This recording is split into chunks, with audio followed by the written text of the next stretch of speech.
기온은 이미 위험 수위를 넘어섰고 찜통더위는 대기를 폭발 직전의 압력솥처럼 불안정하게 만들었다. 그 불안정은 결국 하늘에서 쏟아지는 폭탄 같은 비구름으로 터져나오고 있다. 이번 주말 전국 대부분 지역에 비가 예보되었지만 이는 단순한 비가 아니라 도시와 마을을 순식간에 집어삼킬 수 있는 물의 재앙이다. 기상청은 충청과 남부를 중심으로 밤까지 이어지는 소나기와 집중호우를 경고했고 서쪽 지역에는 30에서 80mm, 국지적으로는 100mm가 넘는 강수가 예상되며 이는 도로를 강으로 바꾸고 지하차도를 물의 무덤으로 만들 수 있는 양이다. 내일 새벽 수도권과 충남을 시작으로 비가 내리기 시작해 모레 오후까지는 곳곳에서 시간당 30에서 50mm의 폭우가 쏟아질 것으로 보인다. 이 정도 강도는 단순한 소나기가 아니라 도시 전체를 마비시키고 산사태와 하천 범람, 하수 영유까지 불러오는 파괴적. 비가 내려도 무더위는 사라지지 않는다. 습도는 치솟고 사람들의 체감 온도는 실제보다 훨씬 더 높아진다. 부산은 아침 기온이 25도로 시작하고 서울 낮 기온은 30도를 기록할 것이며 체감 온도는 그보다 더 높게 느껴질 것이다. 이는 폭우 속의 열대야라는 최악의 조합이다. 사람들은 더위를 피해 창문을 닫지만 그 순간 폭우는 지방까지 스며들 수 있다. 남부와 제주는 다음 주 초반까지 이어지는 폭우로 항공편 결항과 선박 운항 중단이 불가피하다. 관광객은 발이 묶이고 도민들은 또 한 번 고립의 섬으로 변한 제주를 견뎌야 한다. 강타한 괴물 태평매미, 흰남노, 차바는 모두 가을에 찾아왔다. 하지만 지금은 여름이 끝나기도 전에 같은 규모의 폭우가 닥치고 있다. 이는 기후위기의 명백한 신호다. 우리는 더 이상 과거의 악몽을 떠올릴 필요가 없다. 왜냐하면 그것이 현재의 현실이 되었기 때문이다. 폭우가 쏟아지면 단순히 도로만 잠기는 것이 아니다. 지하철 운행이 중단되어 수도권 전체가 마비되고 전력시설 침수로 대규모 정전이 발생하며 통신기지국 피해로 연락이 둔절되고 상수도 시설 파괴로 물 부족 사태가 발생할 수 있다. 이 모든 것이 몇 시간 만에 동시에 일어날 수 있다. 전문가들은 이번 사태를 단순한 기상현상이 아니라 기후전증의 서막이라고 부른다. 지구는 더워지고 바다는 끓이며 그 대가로 인류는 매년 더 강력한 재앙을 맞이한다. 올해의 폭우는 그 시작이 불과하다. 기온은 이미 위험 수위를 넘어섰고 찜통더위는 대기를 폭발 직전의 압력솥처럼 불안정하게 만들었다. 그 불안정은 결국 하늘에서 쏟아지는 폭탄 같은 비구름으로 터져나오고 있다. 이번 주말 전국 대부분 지역에 비가 예보되었지만 이는 단순한 비가 아니라 도시와 마을을 순식간에 집어삼킬 수 있는 물의 재앙이다. 기상청은 충청과 남부를 중심으로 밤까지 이어지는 소나기와 집중호우를 경고했고 서쪽 지역에는 30에서 80mm, 국지적으로는 100mm가 넘는 강수가 예상되며 이는 도로를 강으로 바꾸고 지하차도를 물의 무덤으로 만들 수 있는 양이다. 내일 새벽 수도권과 충남을 시작으로 비가 내리기 시작해 모레 오후까지는 곳곳에서 시간당 30에서 50mm의 폭우가 쏟아질 것으로 보인다. 이 정도 강도는 단순한 소나기가 아니라 도시 전체를 마비시키고 산사태와 하천 범람, 하수 영유까지 불러오는 파괴. 비가 내려도 무더위는 사라지지 않는다. 습도는 치솟고 사람들의 체감 온도는 실제보다 훨씬 더 높아진다. 부산은 아침 기온이 25도를 시작하고 서울 낮 기온은 30도를 기록할 것이며 체감 온도는 그보다 더 높게 느껴질 것이다. 이는 폭우 속의 열대야라는 최악의 조합이다. 사람들은 더위를 피해 창문을 닫지만 그 순간 폭우는 지방까지 스며들 수 있다. 남부와 제주는 다음 주 초반까지 이어지는 폭우로 항공편 결항과 선박 운항 중단이 불가피하다. 관광객은 발이 묶이고 도민들은 또 한 번 고립의 섬으로 변한 제주를 견뎌야 한다. 강타한 괴물 태풍매미, 흰남노, 차바는 모두 가을에 찾아왔다. 하지만 지금은 여름이 끝나기도 전에 같은 규모의 폭우가 닥치고 있다.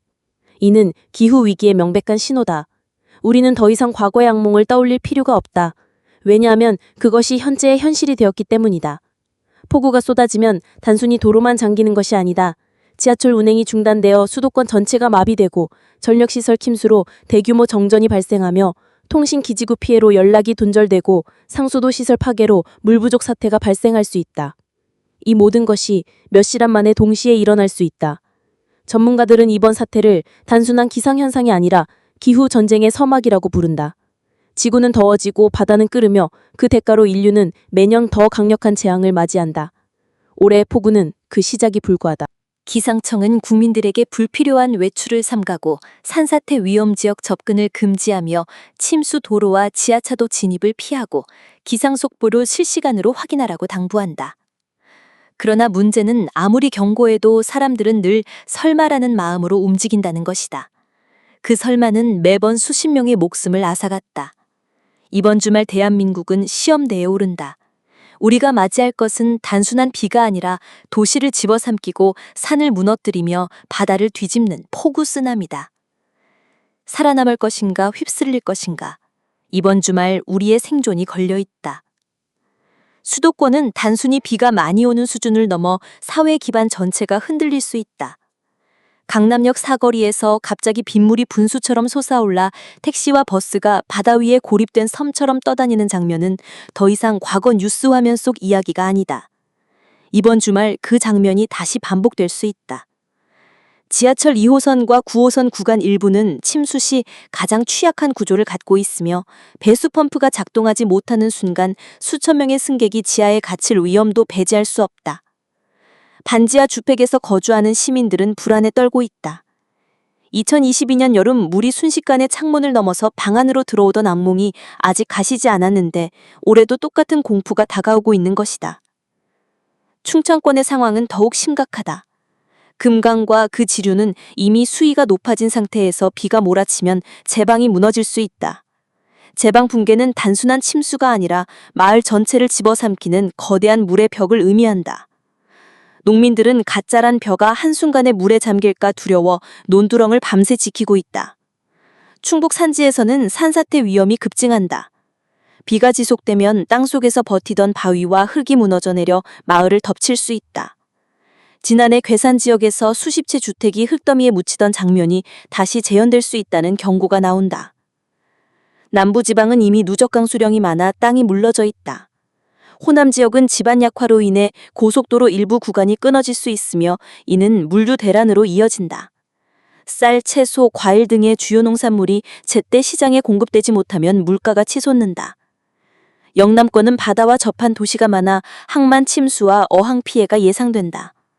부산은 비와 바람이 동시에 강하게 불어 항만 크레인이 멈추고 선박 운항이 중단될 수 있으며 이는 수출입 물량 지연으로 직결된다. 제주는 이번 사태에 고립된 실험장이 될 수 있다. 공항 활주로가 물에 잠기면 국내선과 국제선 모두 겨항된다. 수천 명의 관광객이 발이 묶여 호텔 객실은 순식간에 매진되고 식당과 편의점은 식수와 즉석식품이 동나는 사태가 벌어질 수 있다. 도민들은 전기와 통신이 끊긴 채 섬에 고립될 수 있으며 태풍이 겹쳐온다면 피해 규모는 상상을 초월할 것이다. 폭우는 단순히 땅과 집을 적시지 않는다. 아이들의 학교 등굣길을 막고 직장인의 출근길을 지옥으로 만든다. 어린이집은 휴원할 수밖에 없고 부모들은 아이를 돌보느라 일을 포기해야 한다. 택배 차량과 배달 오토바이가 멈추면 일상의 편리함은 단숨에 무너진다. 병원 응급실을 향하는 길이 물에 잠기면 환자의 생명은 시간과 함께 사라진다.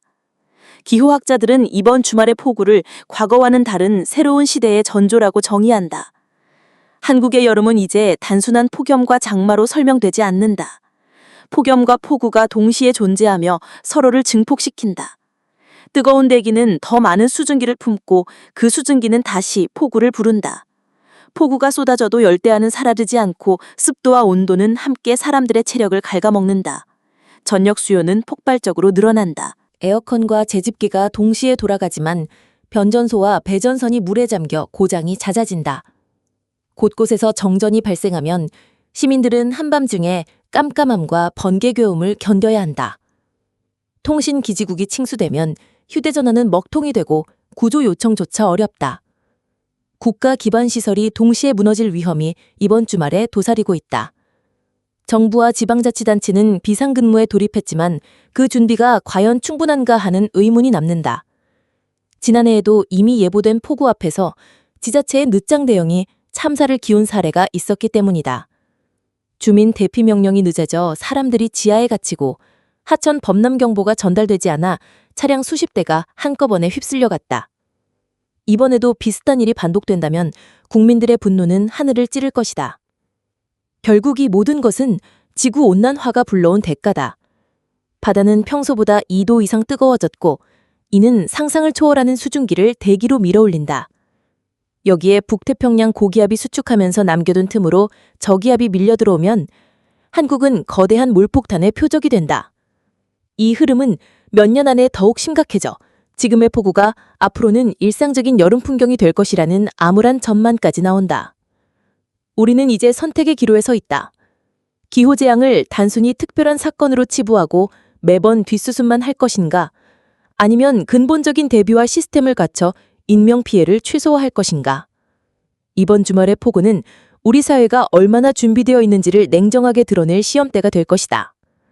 사람들은 여전히 설마 이번에는 괜찮겠지? 라고 말한다. 그러나 그 설마가 항상 목숨을 앗아갔다. 주말에 집을 나서는 순간 발밑의 도로가 강으로 변할 수 있고 집에서 잠드는 순간 창문 너머로 물이 들이닥칠 수 있다. 살아남을 것인가? 휩쓸릴 것인가? 이제는 개인의 선택이 아니라 공동체 전체의 생존 문제다. 이번 주말 대한민국의 하늘은 단순한 비를 내리지 않는다. 하늘은 우리에게 마지막 경고를 던지고 있다.